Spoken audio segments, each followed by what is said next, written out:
Hi, everyone. Thank you so much for coming out today.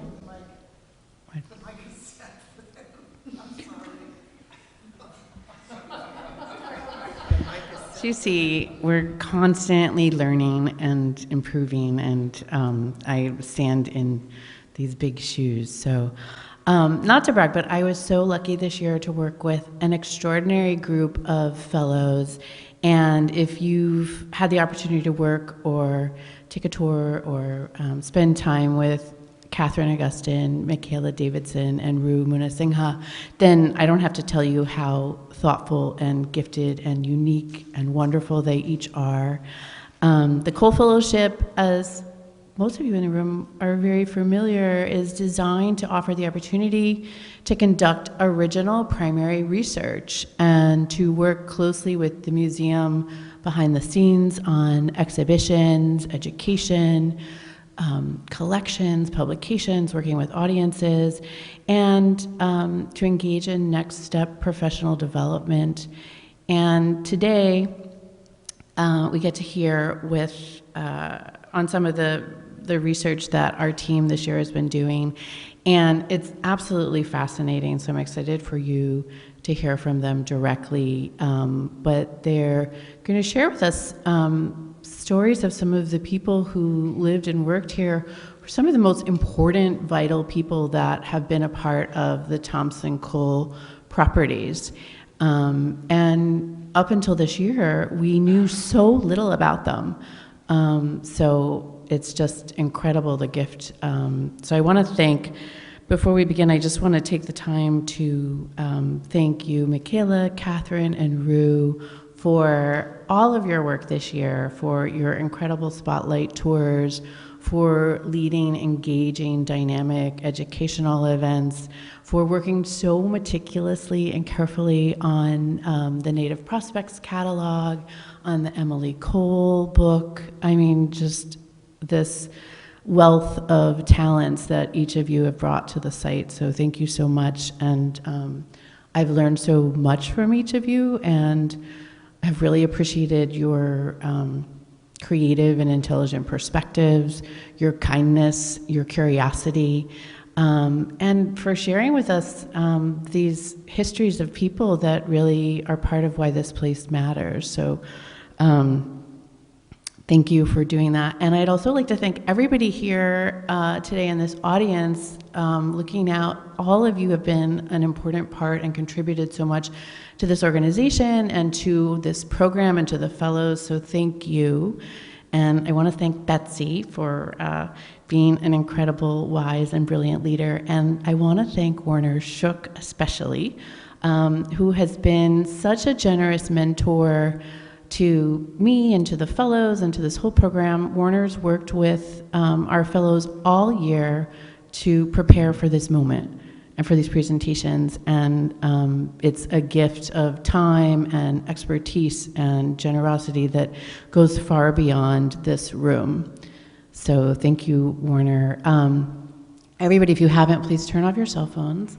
We're going to do a Q&A at the end of all of the presentations, so write down your questions or hold them until the end. But without further ado, it's my great honor and pleasure to introduce Catherine Augustyn.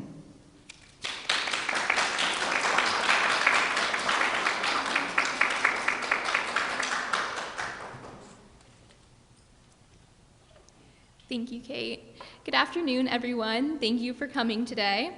My name's Catherine Augustyn, and today I'll be discussing the Bartow Sisters of Cedar Grove. So the Bartow sisters, including the future wife of Thomas Cole and her 3 unmarried sisters, spent the majority of their lives here at the property. Is it the place or the people that make somewhere home? I always think that the people make a place a true home, and this property, Cedar Grove, is no exception. When I first arrived at Cedar Grove last June, I quickly realized that this historic house museum is much more than just that.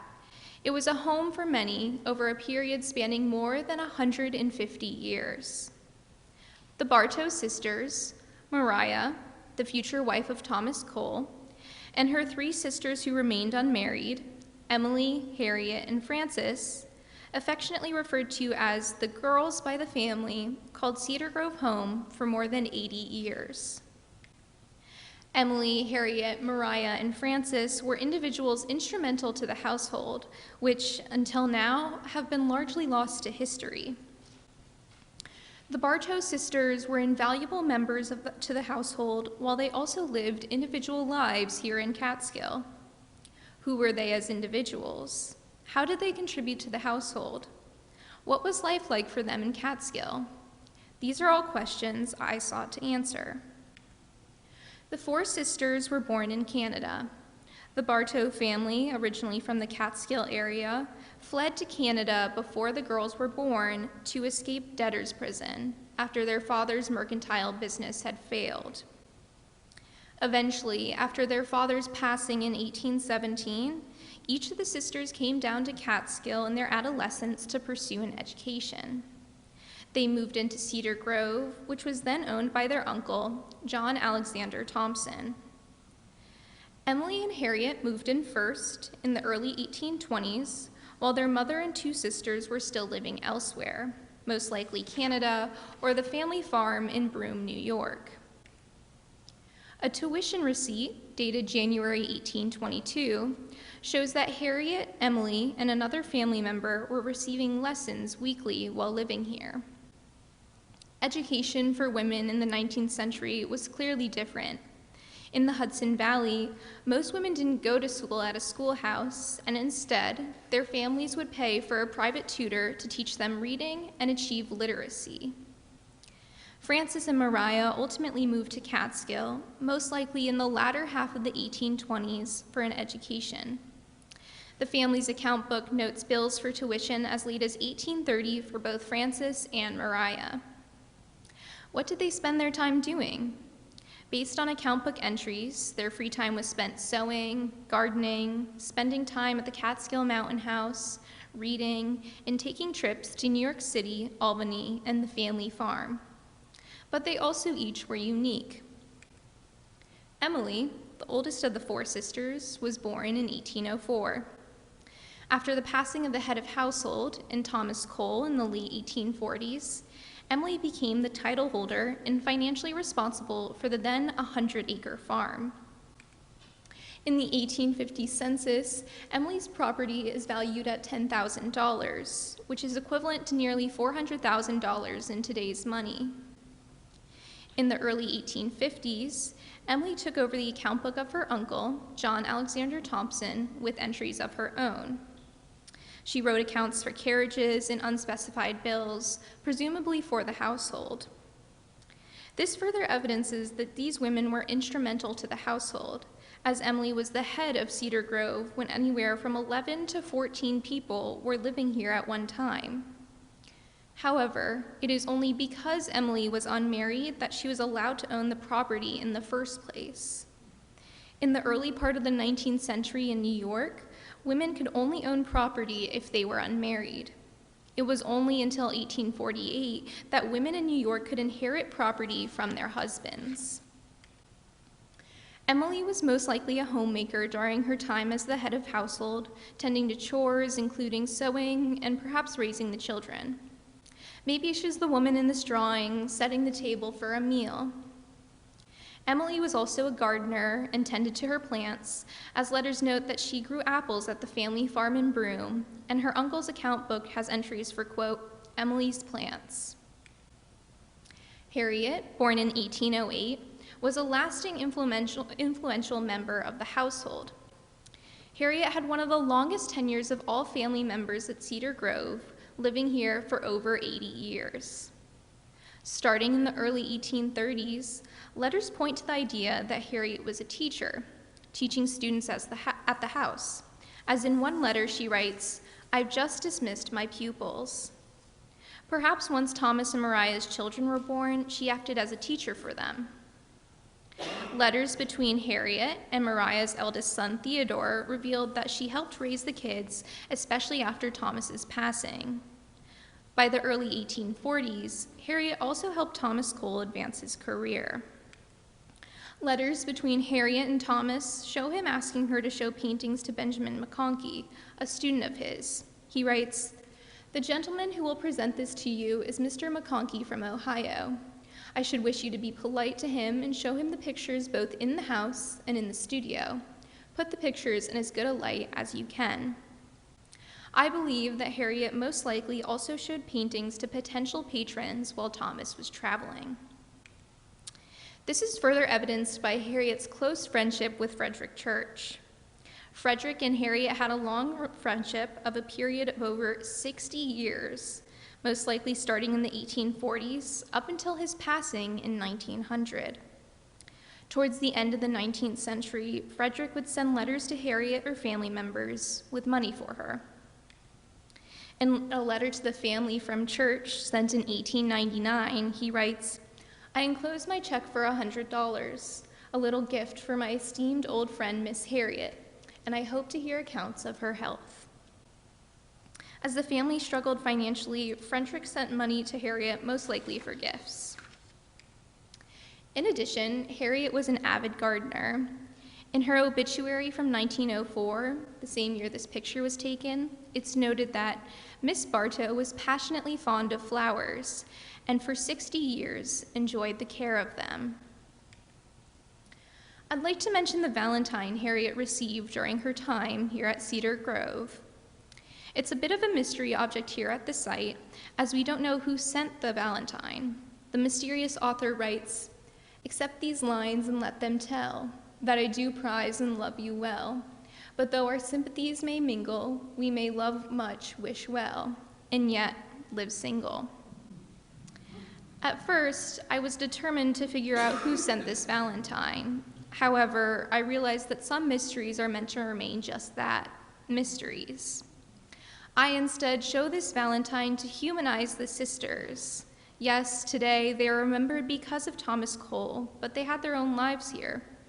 They had admirers, they took trips to New York City, they had close friendships, and they were individuals who were just as important as Thomas Cole. They were not just people in the background.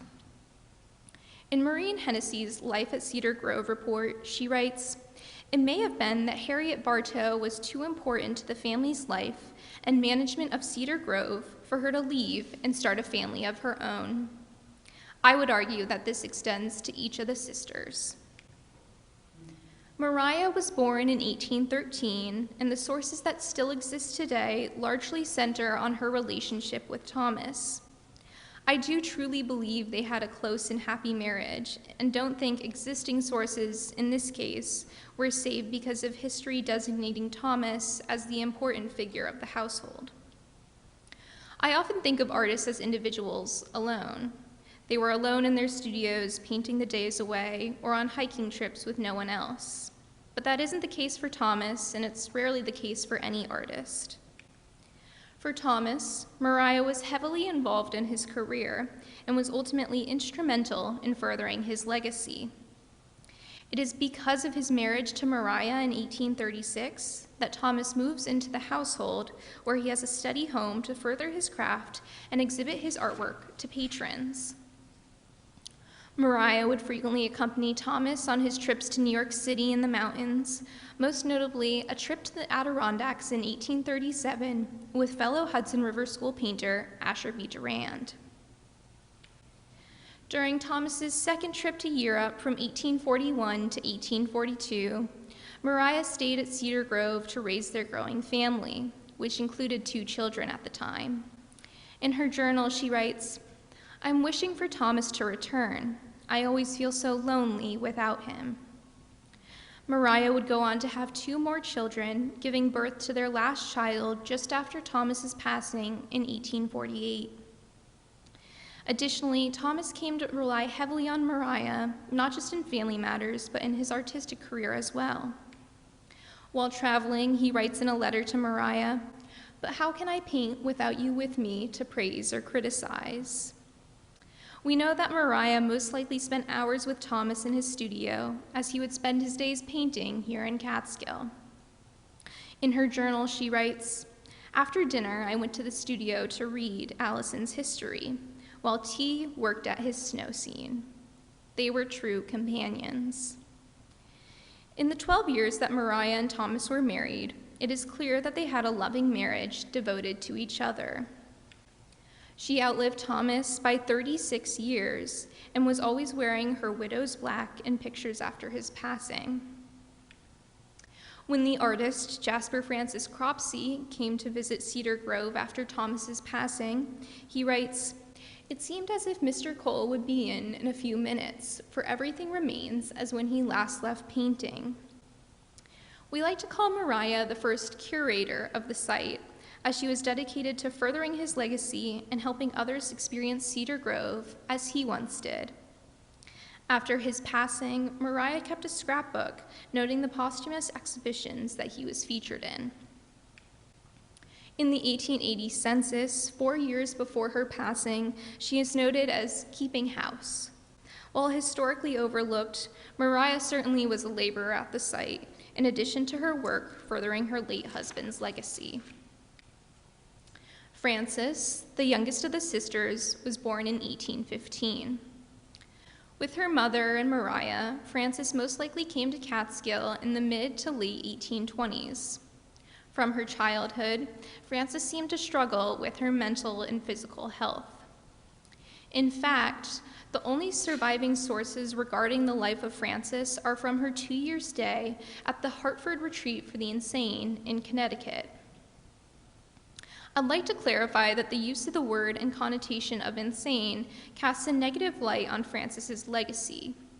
She wasn't insane as to what we typically assume with the word today. Instead, Frances most likely dealt with a depressive or anxiety disorder based on the few letters that she received, and this wording reflects the intense stigma that still surrounds mental illness today. This is further recorded in the censuses. In 1840, a family member is recorded as insane in the census, most likely Frances. In the 1870 census, Frances is noted as insane. Research by previous fellows Adeze Dico and Beth Wynn has illuminated what Frances's experience may have been like at the Hartford Retreat for the Insane during her stay from July 1846 to May 1848, when she was in her early 30s. The Hartford Retreat for the Insane, chartered in 1822, focused on using a, quote, moral curative approach, or creating a tranquil environment for patients to feel reprieve from the social and political changes of the 19th century. The Hartford Retreat sought to be curative and focused on humane care. During her 2-year period here, a few letters survive that she received. Her sister sent her care packages that included fabric for sewing and were genuinely concerned for her well-being. Harriet writes to her in 1847, "With the regular manner in which you live, I'm sure you will recover." It seemed that they hoped she would get better during her time at the retreat. Frances had a challenging life and unfortunately was most likely misunderstood. Today, I have only been able to locate 4 letters she received during her time at the retreat and some humorous epitaphs that were potentially written by her. I know her life was so much more than this 2-year period at the retreat or her struggles with health. Are there really no letters written by her? Or was her legacy chosen not to be saved? Or did she just want her letters and journals burned after she passed, a typical practice of the time? I'd like to conclude on this final painting of Cedar Grove. It quickly became my favorite item housed in our collections. You can see 2 young women sitting on the porch, enjoying one of those beautiful days. And you can see the same honey locust that is outside today that is only 50 years old in this painting. But during my time here at the site, I think of the girls when I see this painting. Perhaps Frances and Emily sat on those steps, reading on the porch on one of those June days in Catskill. I think of Harriet tending to her beautiful garden full of blooms and color and buzzing bees. And I think of Mariah, perhaps writing letters inside to their friends, the Churches. The story of the Bartow sisters that still exists today is one that is far from complete. In fact, there are large gaps in the sources that still exist, that mainly drop off after Thomas Cole's passing in 1848. I fear that most of the Bartow sisters' lives have become lost to history. But what I've learned over this past year, from the sources that still exist, is that these women were instrumental to Cedar Grove, and a period spanning over 80 years. These women made Cedar Grove a home, not just for themselves or Thomas Cole, but the many who lived and labored on site for decades. The Bartow sisters, living in a time when they weren't able to vote, were amongst the first title holders, stewards, gardeners, homemakers, and curators of the household, setting the foundation for the line of Cole family women that would go on to own the property until 1979. Every day when I walk the grounds, I think of the girls. As I walk by the flower garden, as I step into our upstairs gallery space that used to be their bedroom, and as I walk into the old studio where Mariah must have spent hours with Thomas. They truly made this place a home. Thank you.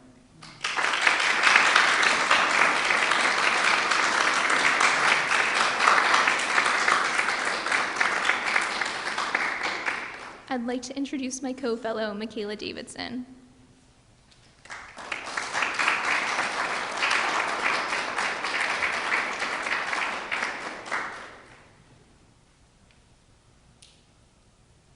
Hi everyone, my name is Michaela, and today I'm going to be introducing you to Theodore A. Cole, endearingly referred to as Teddy by his friends and family. Teddy was the oldest child of Mariah and Thomas Cole, and he would go on to preserve the legacy of his father through devotion and dedication to Cedar Grove. I was drawn to Teddy and the wonderful yet melancholy life that he lived. Through him, I reminisced about my own adulthood and how my youth would go on to impact my adulthood. My project expands the narrative surrounding Teddy from childhood to old age, not much different than the allegorical subject matter of Thomas Cole's Voyage of Life series, seen here, which follows the trials and tribulations of a man from birth to death. Influenced by both Thomas Cole and Frederick Church, Teddy was an artist, seeking to keep his father's memory alive. Teddy was born to Mariah and Thomas Cole on January 1st, 1838, New Year's Day. In his journal, Thoughts and Occurrences, Thomas announces the following: Mariah has presented me with a New Year's gift in the shape of a son. He was born 6 o'clock precisely, a remarkable birthday. The birth of Teddy represented a new beginning for Thomas. He was not only an artist, but a father. Picture Teddy, just a toddler, watching Thomas in the studio, attempting to draw through the eyes of his father. In Teddy's young mind, I can see Thomas being nothing short of his idol, his mentor, and his protector. He found comfort in his father. Thomas also found comfort in his son. By 1844, Teddy was 6 years old. He began to write letters to Thomas, who was staying in New York City to paint. In one letter from 1844, Teddy writes the following: Dear Papa, I want you to come home and see me. I am very glad that you have got my box of paints to paint with. If Thomas could not be with Teddy, he had his son's paints to carry with him. He took on his travels a small piece of his son. Teddy, throughout his childhood, would go on to sign all of his letters, from your little boy, Theodore Cole. While away to paint, Thomas was worried about missing the milestones of his children. He wanted to be there for many of Teddy's firsts, such as him mounting a rocking horse. Despite his father not always being home, Teddy enjoyed a rich and fulfilling childhood. He spent time playing with his younger sister Mary, the two of them often getting into childish fights. He cared for and loved dearly the animals on the property, especially the chickens. And most of all, he enjoyed spending time with his mother and her 3 sisters, his aunts Emily, Harriet, and Frances. From 1844 to 1846, Frederick Church studied under the tutelage of Thomas Cole. Church was 18. Theddy was between 6 and 8 years old. During these 2 years, Church and Theddy developed a brotherly affection for one another. Theddy's figure often appears in the art that Church did during this time and even after. In the foreground of the painting, Winter Scene in Hartford, Theddy stands dressed in a red coat, his body placed within the white devastation of an icy landscape. He looks towards the frozen waterway and setting sun. Winter Scene in Hartford dates between 1846 and 1847. It was painted after Church's stay with the Cole family. Hartford, Catskill, and little Theddy was what Church knew. He depicted a boy who he held very close to his heart. We can go on to identify Theddy in some of Church's art by the red coat that he loved to wear in childhood. Theddy also appears in July Sunset, completed in 1847. He's a small, smiling figure, standing within a vast summer landscape. He holds his straw hat in his left hand, his expression emulating a palpable happiness as he looks ahead. Most likely, he's looking at Frederick Church. Here's a detail. There was a kinship between Church and Theddy. Church gave drawing lessons to Theddy. They went on long walks together. They played and often went sledding during the winter months. And Church even helped Theddy build a bird box on the property. Despite the 10-year age gap, Church and Theddy were boys together. It was during this period of time when Theddy began to sketch. In 1844, at 6 years old, Theddy made his first attempt at sketching nature. This work was documented by his father. On the cream-colored paper, Theddy observes the landscape. He draws the curved point of the Catskill Mountains, a row of trees, and what might be a body of water. He draws with a childlike but still careful hand. He attempts shading on the mountains, looking at shadows and light. The drawing has a clear foreground, middle ground, and background. It shows the understanding of perspective and depth.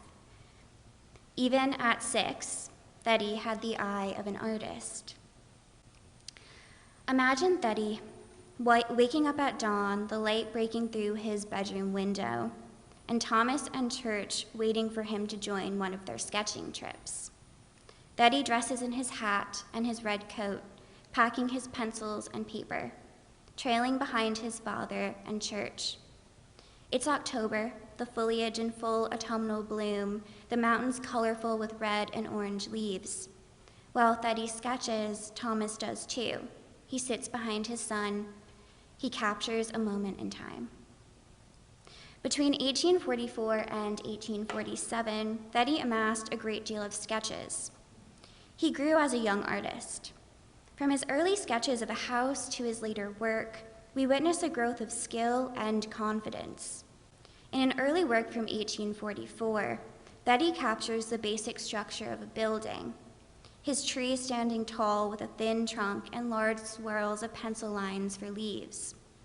By 1847, at the age of 8, Theddy captured depth and scale.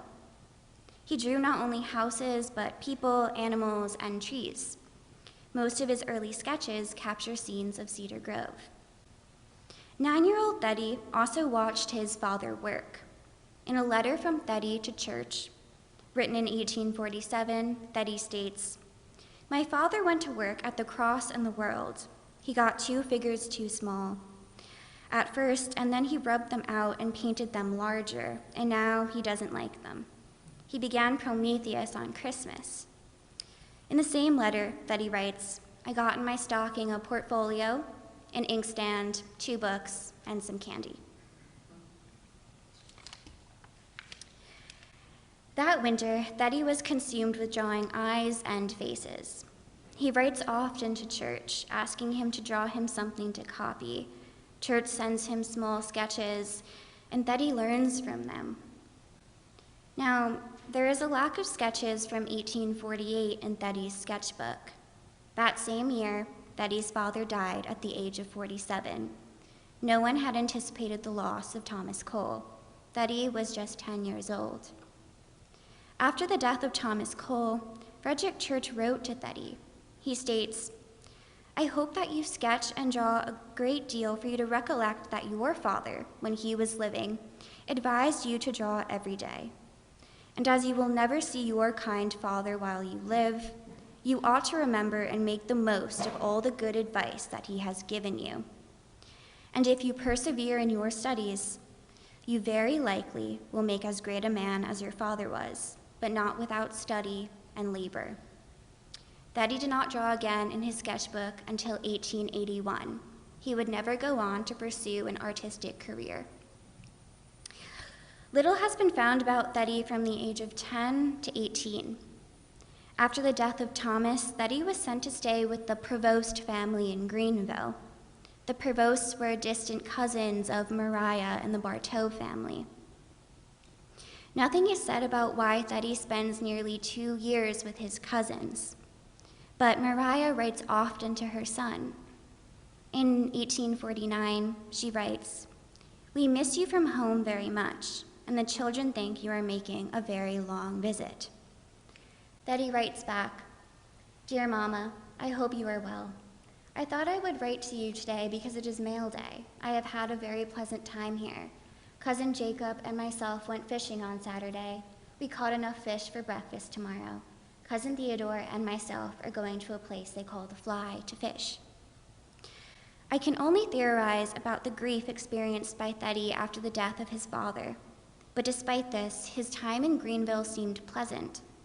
At the age of 12, Theddy left Greenville and headed to Mr. Wright's school in Prattsville. At the age of 18, the responsibilities of the eldest son fell onto Theddy's shoulders. He became active in handling both the agricultural and family business. He redirected the burial of his father from the family vault to the Catskill Cemetery, where he remains today. At the age of 22, Theddy faced financial and employment difficulties. Church hired him to oversee early development at Olana in 1860. This is where Theddy inherited his definitely more aesthetic side of farming, cultivating a landscape the way a painter might compose a scene on canvas. Theddy was habitually listed as a farmer in the New York State Census. He worked with Church for nearly a decade. Despite working at Olana, Theddy continued to live at Cedar Grove. He had a small rowboat located down by the river. In the mornings, he woke and made his way to the dock. He got into his boat, the misty air of the Hudson clinging to his face, and rowed across the river. Then he went to work. The friendship between Church and Theddy spanned decades, until Church passed away on April 7, 1900. Their brotherly affection, their spirited camaraderie, carried Theddy through the trials and tribulations of his life. I mean, who wouldn't row across the Hudson River to have dinner with their best friend? Theddy found art again in adulthood. Later in life, with his eldest daughter Florence by his side to manage Cedar Grove, Theddy received time to sketch and write poetry. His granddaughter, Edith Cole, writes lovingly about Theddy. "Grandfather, whom I call Theodore, was walking out the library window eating peaches and spitting the pits into the lily of the valley patch below. This was his favorite spot for composing poetry.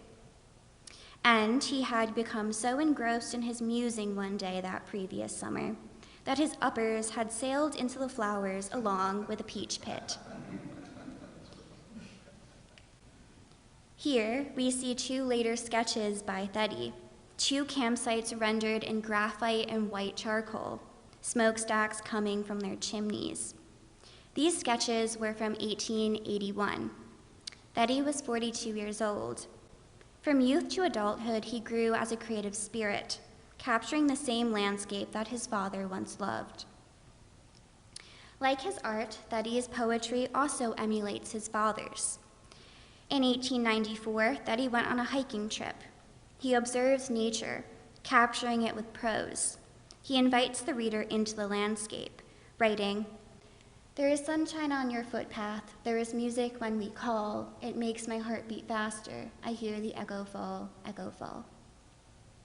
Theodore A. Cole died in 1928. He lived to be 90 years old. I've painted a picture of Teddy based on what we have left: letters, a few sketchbooks, a journal, a poem, but I do not know him. I know that he married his wife Eugenia Casey in 1870, but I don't know why.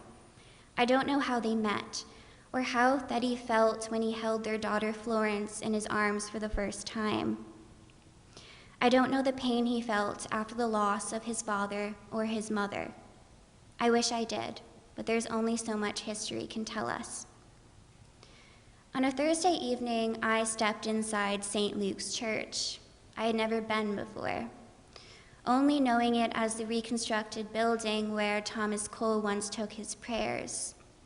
In the entranceway, I thought of Teddy, him, just a baby, held within his mother's arms as the Reverend Phillips blessed his head with holy water. I was standing where he once stood, where he had once loved and prayed and mourned. I was trying to find something beyond the research I was doing. I was trying to find something beautiful off the written page. I've been asked why Teddy is meaningful, why is he important, and I leave you all with one question today: why wouldn't he be? Thank you.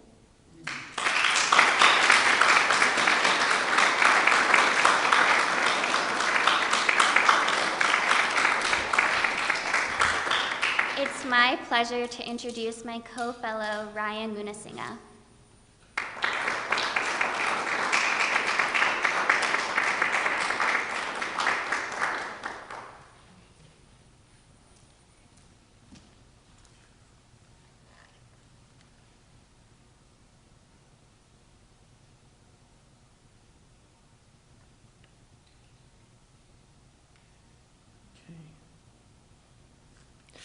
Hello. I really quickly want to thank my mom, who couldn't be here, Devika Munasinghe, for supporting me. And she was a big inspiration for the project. But my name is Ryan Munasinghe, and I'm going to speak to you about two people in the early 19th century. Two people who are very different from each other and probably very different from all of you. Their names were Clarissa Averson and Amos Thorpe.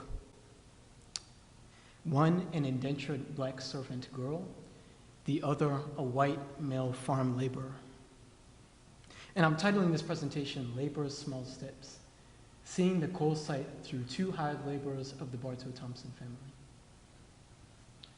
So the family that Thomas Cole married into were landlords, and they owned property not just here, but also in Schoharie County, which is just to the west of where we are, Greene County. And their property was about a 45-minute drive from where we are right now. And both of the two people that I've done research into lived and labored in the Bartow Thompson family's Schoharie County property. And I want to be very clear, by the way, it's doubtful whether or not either of them ever set foot onto Cedar Grove. But what is certain is that both of them contributed to sustaining the family and made Cedar Grove possible. By the way, my project is part of something called the Whole History Initiative here at Cedar Grove, an initiative to highlight the part played by historically marginalized individuals in the history of Cedar Grove. And I also want to talk a little bit about labor, because when given this project on labor history, I immediately recalled letters like this, which I had come across in some previous research that I was doing into Thomas Cole. And this is a letter to one of his patrons, Daniel Wadsworth, and he's saying, I'm going to read a piece of the quote: "The chief cause of my low spirits, if you'll indulge me in opening my mind to you, is that owing to the unavoidable expense of my family, after the labor of several years with every advantage of very solid good prices for my pictures, I am as far as ever from attaining that for which I have labored incessantly for a great length of time. Thomas Cole used the word labor a lot to refer to his own work. And hopefully we could think for a moment, what is labor? Well, I'm defining labor as the creation of value. Labor can create commodities which may be bought and sold, and this in turn generates wealth. And ultimately, labor creates all wealth. So we can think, of course, of different types of labor. Labor in a factory, such as the one that Thomas Cole may have worked in as a youth. Labor in a household or a historic house, things like who answered the door, who did the laundry, and of course labor at the canvas, labor with paintbrushes, labor with the pigments. And labor is one of three factors of production within a capitalist economy. The other factors of production are land and capital. And land, labor, and capital are all interconnected. You can't really talk about one without the other. And speaking of capitalism, Thomas Cole, his very lifetime, the span of time that he lived, 1801 to 1848, was arguably the most dynamic phase of American capitalism, American industrial capitalism. And both of the two people that I'm choosing to highlight today reveal very unique facets of American industrial capitalism. So Clarissa Averson, an indentured servant girl, was living amidst rapid changes in the ways in which black labor was exploited in New York State. And Amos Thorpe, as a farm laborer, was living amidst a massive popular uprising of tenant laborers, tenant farmers, I should say, that sought to uproot oppressive centuries-old system of land tenure in New York State. And also at this very same time, farming, just as a profession, is becoming much more capitalistic. So both of these two people highlight systems within capitalism. So let's now just focus on Clarissa Averson. Clarissa Averson, we know, was born somewhere between 1817 and 1819. We don't know exactly where she was born. And at the age of 10, she was indentured into the Thompson-Bartow family's Schoharie County property. And we know that from this indenture document. This is the first document that piqued my interest into Clarissa Averson. It's signed by Mariah Bartow, which I've boxed in red. And this is the elder Mariah Bartow, so Mariah Cole's mother. And I have bits of the transcription, and we could see some of the things that Clarissa Averson would be provided for as an indentured servant. She'd be given sufficient meat, drink, apparel, washing, lodging, and all other things needed meant for such a servant. She's also to be taught how to read and write. Bear in mind that Clarissa Averson is 10 years old at the time. Clarissa Averson will also be given a Bible at the end of her service. And by the way, her service was to end when she's 18 years old, so she's supposed to labor for 8 years. And although the document doesn't enumerate all of the duties that are expected of her, it's very interesting to look at the adjectives that are used. It says that Clarissa Averson will perform her labor honestly, obediently, and orderly. There's one more thing about the document that I want to bring to your attention, and that's that it's signed in conjunction with the overseers of the poor in Schoharie County. And this was a very common practice in all sorts of contractual agreements between white employers and black laborers of all sorts. And it's very possible that Clarissa Averson's mother or father or someone in her family went to a poorhouse, and upon going to a poorhouse, she was indentured. And there's many different examples of this, some including children much, much younger than Clarissa Averson. So this might have been something that happened to Clarissa. The last thing that I want to show with Clarissa Averson, actually, sorry, one more thing. One of the most important things, that Clarissa Averson ran away. She ran away in 1831, and we know this because there was an advertisement that appeared in the Catskill Recorder in 1831, and a copy of the original is on the right, and the transcription is on the left. And it reads, 1 cent reward. Ran away from service of the subscriber, an indented black girl named Clara, aged about 14 years. All persons are cautioned against harboring or trusting her, as I shall not be liable for her maintenance or any acts committed by her. And once again, it's signed by Mariah Bartow, the elder Mariah Bartow. Yeah, I was going to say, the last thing that I'll mention about Clarissa Averson is that it's very interesting to think about the fact that Clarissa was living in a very, very turbulent time for Black history and Black laborers in particular.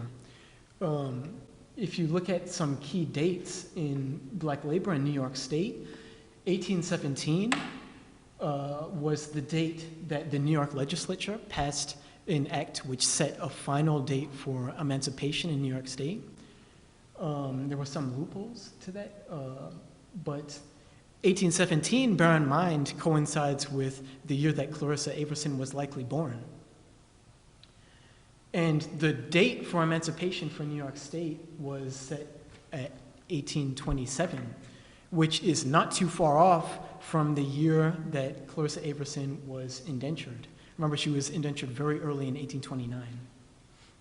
And so it's interesting to make note that all of this history is happening at the same time that Clarissa Averson is alive and living. Okay, now let's focus a little bit on Amos Thorpe.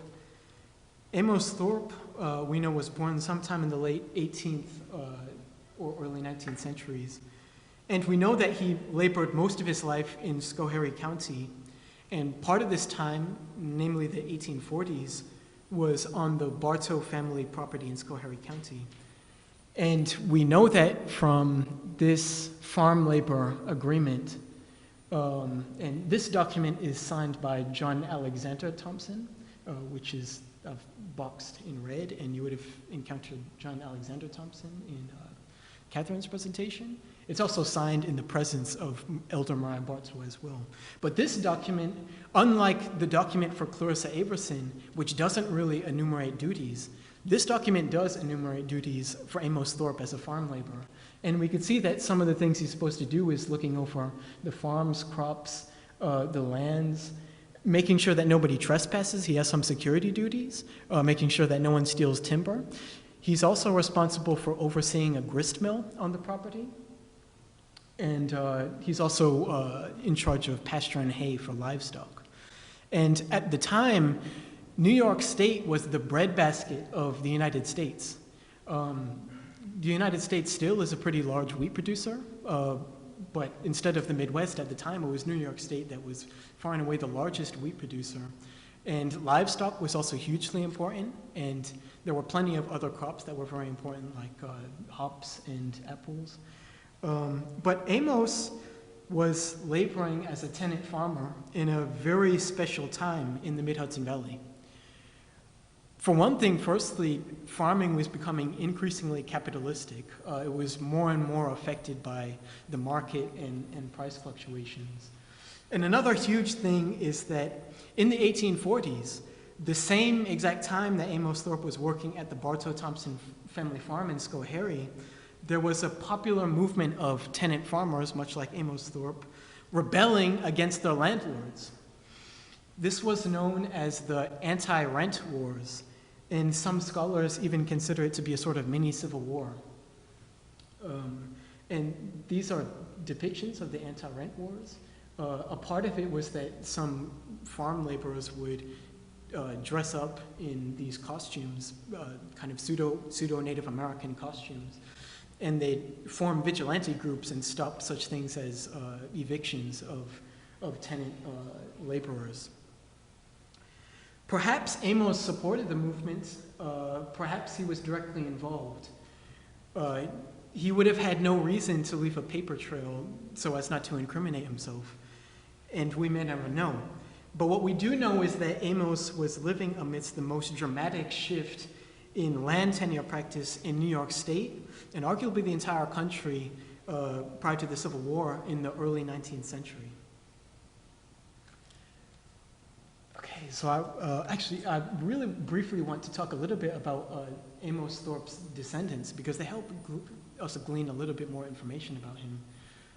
His son, Douglas, was also a farmer. Early on, he briefly worked in the tanning industry, and even earlier than that, he was actually a carpenter. But he settled back in farming, also in Schoharie County. But a major distinction between him and his father, Amos Thorpe, is that he, Douglas, owned land. And land ownership, even just ideologically as an American citizen, is a very, very big deal, a point of pride. And it's interesting to see this level of class mobility. By the time you get to Amos Thorpe's grandson, William was actually living in Catskill. He had a very good job as a clerk at the Catskill Knitting Factory, the Catskill Knitting Mill, which, by the way, you could still see a small tower of it in Catskill by the Catskill Creek. But after working as a clerk later in life, he becomes a local politician here in Catskill. And he actually serves as the president of the village of Catskill. So it's very interesting to see this degree of class mobility, which probably was not afforded to someone like Clarissa Averson or anybody who wasn't white. Okay, so why is all of this important?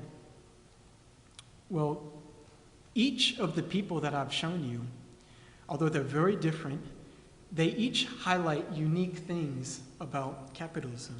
So Clarissa Averson was a laborer of a very particular sort, a child laborer, an indentured servant, a black girl. She would have had no choice that the world she was born into was a world of precarity. Perhaps running away was really a conservative decision because the waters were going to be rocky regardless for her. Her life gives us pause to think about the ways and the changes in the ways in which black labor has been exploited for the sake of amassing wealth in this country, past, present, and future.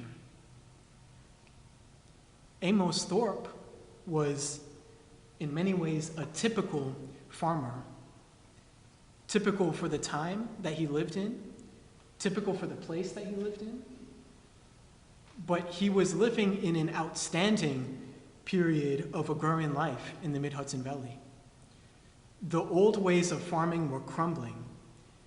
Within Amos's lifetime, farming began to revolve less and less around one's personal connection with nature and life cycles of crops, and more and more around the impersonal connections between networks of credit, fluctuations in prices, and an abstract concept, the market. In the very county that he lived in, tenant farmers like himself were staking their livelihoods in a movement to do away with what they thought were outdated laws that favored landlords, like the Thompson-Bartow family.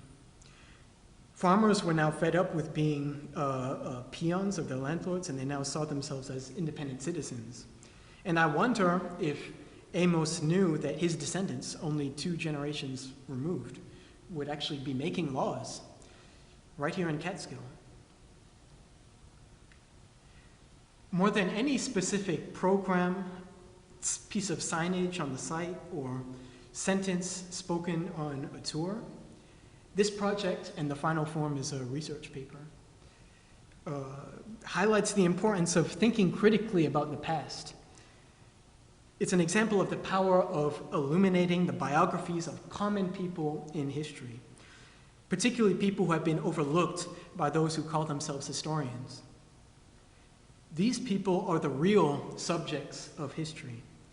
Their lives help us better understand national and global socioeconomic systems, And in turn, they give us a better understanding of our place in the world of today, as well as the world of the future. Thank you.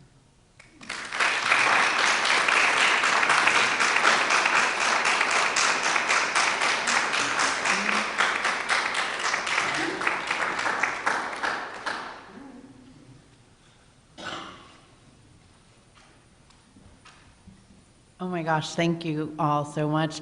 Does anyone have questions? Do you all want to come up and we can just take a few questions? Hudson, yes. Well, first of all, thank you all. You've really unearthed some incredible material and information that I hope we'll be able to use and incorporate into our program here. And I have questions for all three of you, but I'll just start with Ryan. The figure of, what's your name, Ellison-Davidson? Clarissa.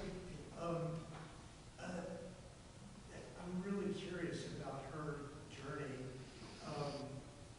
It sounds like the distinction between indentured servitude and slavery was really vague.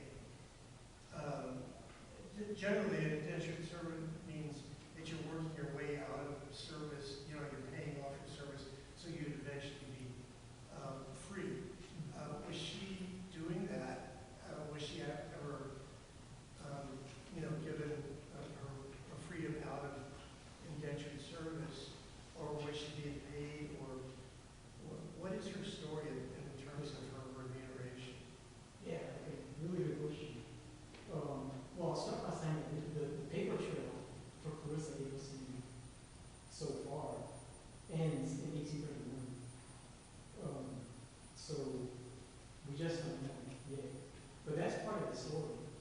The absence of information is part of the story, right? Because, for one thing, it gives us reason to think about why do we not have information? Why is it that some information is kept in archives and why some information is not kept in archives?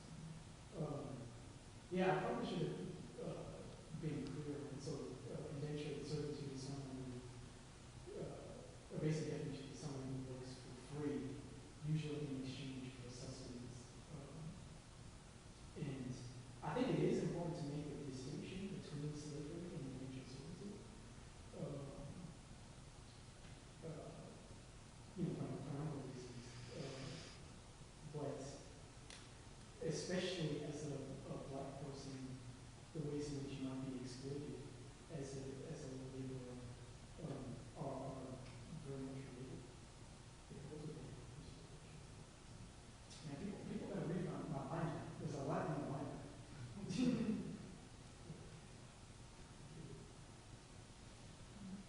Yes, Betsy. It's also fascinating your story about Clarissa. I was very pleased to see that part of the agreement was that she had to be educated. Yeah. Because I read so much about like the slaves in the South, often they forbid them to be educated. They tried to keep them down. They didn't want them to rise up. So I was impressed that part of the agreement was that she was to be educated, and yet she ran away. So I was just wondering, not that. Yeah. How should I put this? So here's one thing. As I brought up in the presentation, it's likely that Clarissa Augustyn was indentured through the overseers of the poor. And I guess for a lot of white families, they saw this as a kind of charity, like a rescuing in a way. And that's kind of related to it. Another thing that I deleted this out of my presentation, but I wanted to bring up the fact that there's a lot of things, not just that she be taught to read and write, but also that she be reading the Bible, that the document enumerates a lot of provisions. And I was afraid that people would start to think, Clarissa Augustyn had it pretty good. She was afforded a lot of things that maybe other people in the kingdom not afforded. And that, obviously, I hate to use the phrase,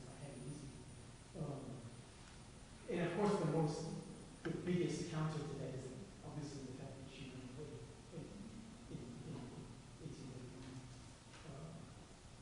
Yeah, I don't want to take it too much. Warner? Well, what I really loved about these three presentations is that they have so piqued my interest about the people we know so little about. I mean, I want to know what Francis's life was like in Hartford, Right. in that home, you know. And Fatty and his little red coats, you know, touches my heart so much. And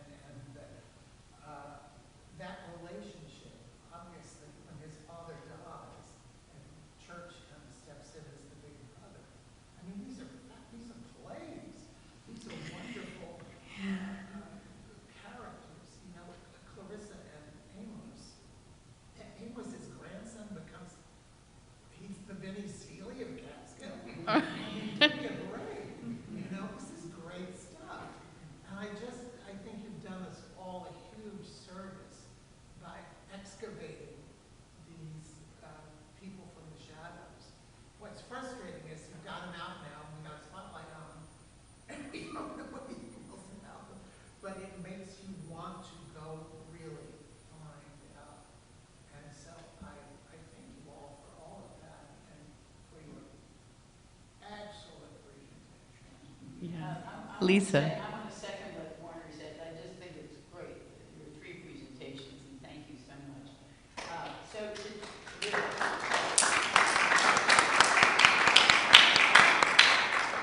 I mean, you really got me interested in Teddy. So did he continue to live always at Cedar Grove with his, and who was he married to? He continues to live at Cedar Grove for pretty much his entire life. He ends up marrying Eugenia Casey, who I don't know how they met, but he really likes her because she's interested in art and poetry. And they live here at Cedar Grove with their 3 children up until he dies. Yeah, and Florence, of course, was a major figure here at Cedar Grove. So we know a little bit about Florence, but you really piqued my interest about him. I mean, I knew about his relationship with church, but I mean, he must have been a very interesting person. Are there more letters from him to, I mean, later on as because he became the man of the family for quite a while. Yeah, he ends up running the property here at Cedar Grove, and there are letters more about him in adulthood, with him running the property as well as creating a community space called Cole's Grove here in Catskill. Yeah. But there's just a lot of it that I had to narrow down. Of course, yeah. What do we know about his relationship with his children? I mean, he had such a close bond with Frederick Church. Did he have a similar thing with his own children? I don't know.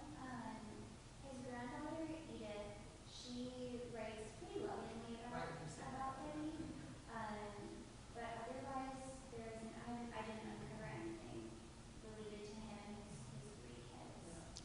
He's the longest resident here. I mean, and it's like, I feel like why we're all here. Like, he's this through line. I'm sorry. Hudson, you? Yes, I just would love to know a little more about your process. Where did you find all this wonderful material? And if any of you, or the 3 of you, could just speak about your process about finding, you know, just doing your research, where you got it. Particularly the thing that piques me is the drawings of Thaddeus showing his advance, his improvement from 1844 to 18, like in 3 years. It was just phenomenal. I didn't even know he was an artist. So I'd love to know where you uncovered all this stuff and how you went about it. And all 3 of you, if you can start. Catherine, go. Yeah, when I first started this project, I really wanted like complete biographies of each sister from like birth to death. But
Well, I mean, who, you know, or girlfriend, or, you know, I mean, there's so many, yeah, we've been speculating who it could have been.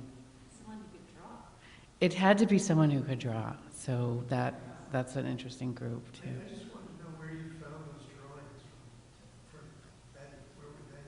Yeah, those are located at the Better Research Library. I was searching for some of the sketches. There are a few in the Oldie Institute, but I knew that they're found anywhere. And it's actually at the Better that I uncovered a few of his sketchbooks and the poetry that he had written. Yeah. I liked how you brought Frederick Church into the Cole, Bartow, A Cole Catherine history. And I have two questions. The first one is, Mr. Church gave Mariah a check for $100 for Francis. He didn't give it to Francis, he gave it to Mariah. Was that the custom to give it to the head of the family? That's my first question. And the second question is, did Cole have, or did Church have any kind of relationship with Teddy? I didn't hear a whole lot of mention. So those are my two questions. Yeah, for the first question, I'm not sure what the standard was or what the practice was for the time of who would receive the money. In the letter that I mentioned, that was actually sent to one of Thomas Cole's daughters at the time. So I don't know if it was necessarily sent to the head of household or someone specifically, but maybe just depending on the letter and the time. Was it when Francis was in Hartford? She was in silent, yeah. But why did Mr. Church single out Francis? Was it because she was handicapped? I think because she needed money for her hospitalization to be at, he was helping to pay for I mean, that's what I her stay. Yeah, and it wasn't just, it was mainly Harriet that received money for her, not just Francis.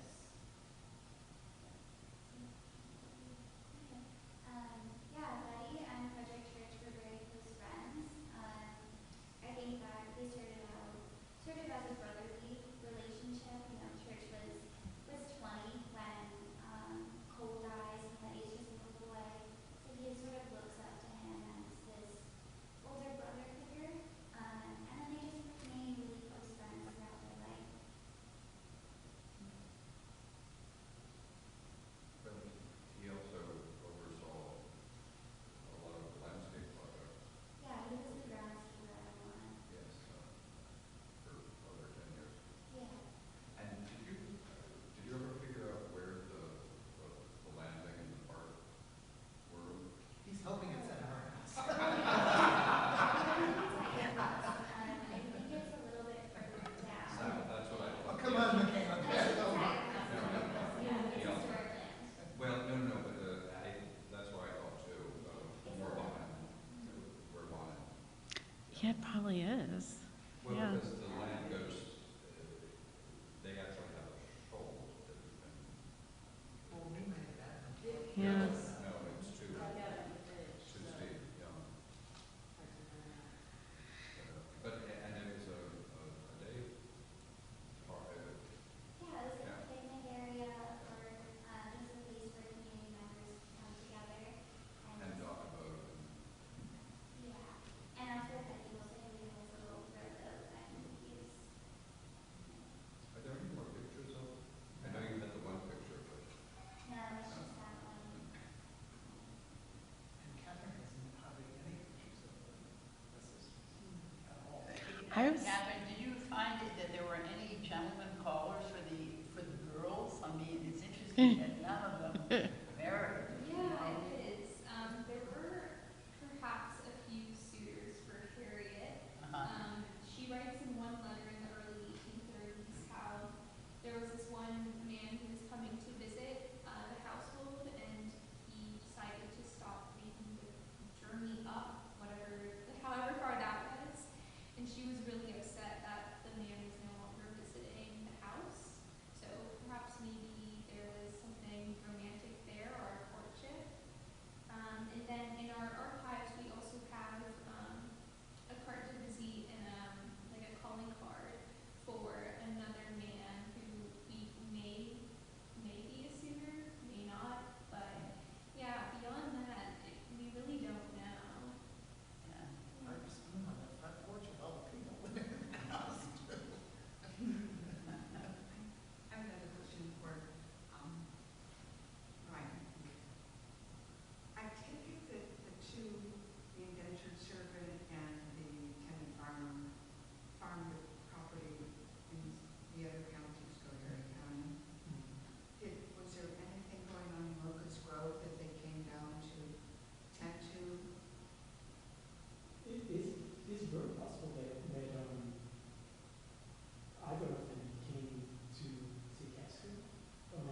was no indication that they suddenly came into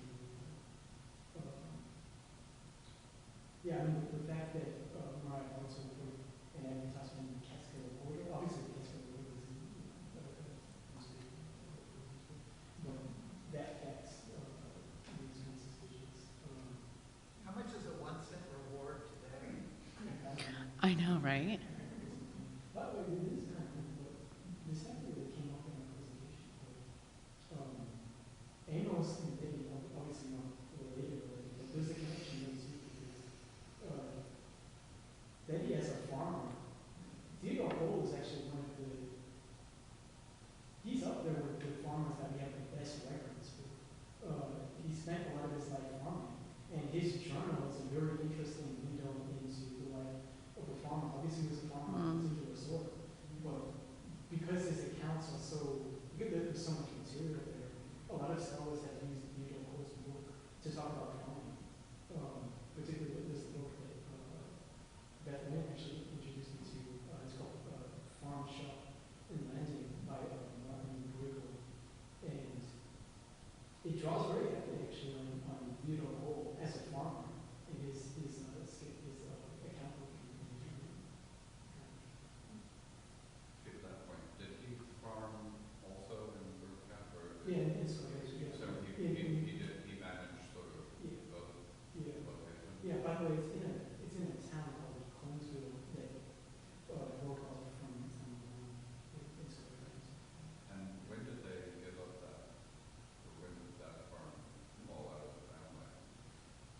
I actually forget the history of that, when it fell out of the Thompson. Well, we can keep talking, but I just want to thank you and congratulate you on your extraordinary work. And I mean, it's just such a gift. It's so extraordinary. My mind is spinning, and it's incredible. So congratulations. Thank you. Thank you all.